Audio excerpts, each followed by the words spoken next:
Yesterday, in a historic moment, King Charles III delivered the speech from the throne to open the 45th Canadian Parliament. This marked the first time a reigning monarch has opened Parliament in Canada since 1977. The speech outlined the government's priorities, including economic reforms, housing initiatives, and border security measures. It also emphasized Canada's sovereignty amid rising tensions with the United States. Many Canadians are feeling anxious and worried about the drastically changing world around them. Fundamental change is always unsettling. Yet this moment is also an incredible opportunity, an opportunity for renewal, an opportunity to think big and to act bigger, an opportunity for Canada to embark on the largest transformation of its economy since the Second World War. A confident Canada, which has welcomed new Canadians, including from some of the most tragic global conflict zones, can seize this opportunity by recognizing that all Canadians can give themselves far more than any foreign power on any continent can ever take away. And that by staying true to Canadian values, Canada can build new alliances and a new economy that serves all Canadians. The Prime Minister and the President of the United States, for example, have begun defining a new economic and security relationship between Canada and the United States, rooted in mutual respect and founded on common interests to deliver transformational benefits for both sovereign nations. Following the speech, opposition party leaders shared their reactions as well as expressed some concern to what was mentioned. We're now joined by our news director, David Clement, who's in Ottawa, to break down the throne speech. So, David, I want to start with how significant this event is and what message does it send about Canada's relationship with the monarchy? Well, I mean, I think the mood right now in Ottawa is it seems like there's a collective sense of unity. All the conversations I've had with people on either side of the political spectrum are walking away from yesterday feeling like there's a sense of national unity that maybe we don't usually experience. And then on the other side, there is a bit of education for people because most people don't necessarily understand the relationship between Canada and and the King. I'll give you an example. The Governor General tweeted, I don't think it was a tweet written by her, probably a staffer, about how his trip will strengthen the bonds between Canada and the United Kingdom, as if he was traveling here as some sort of foreign diplomat, failing to realize that he's our king, he's our head of state, he's our sovereign. So it's also created a little bit of a civics lesson for the general public in terms of the role the king plays in a constitutional monarchy.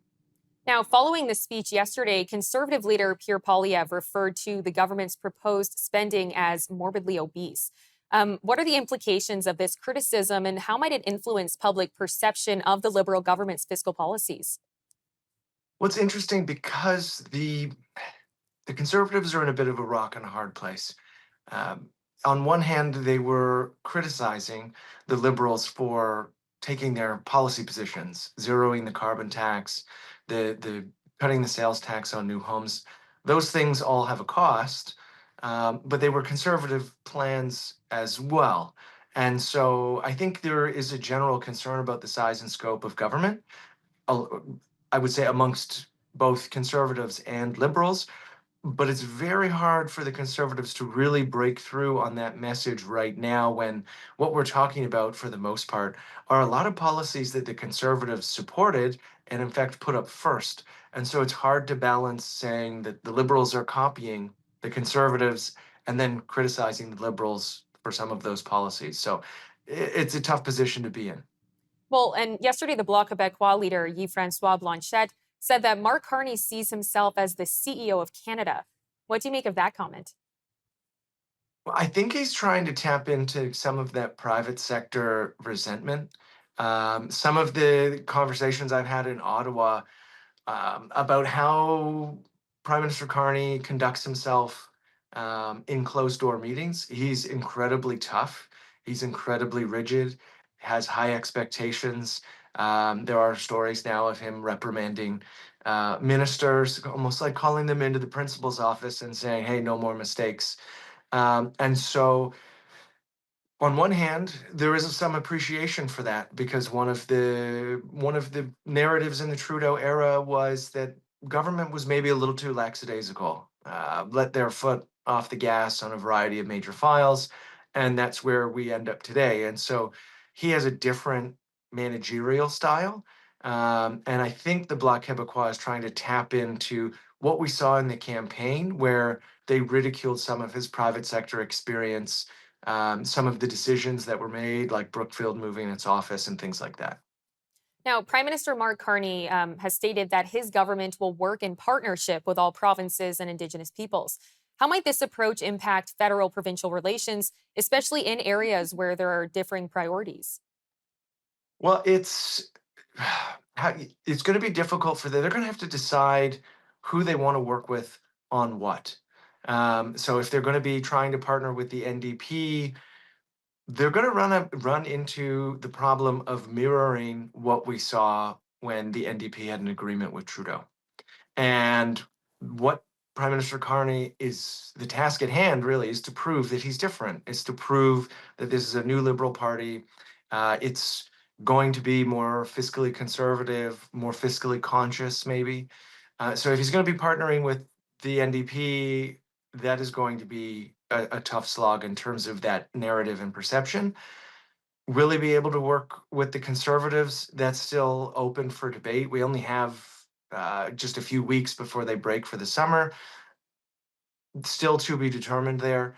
And then working with the bloc again is another one of those. Who knows? It really depends on what the bloc wants. They certainly have more than enough MPs to push the Liberals over the edge on any policy if they supported it.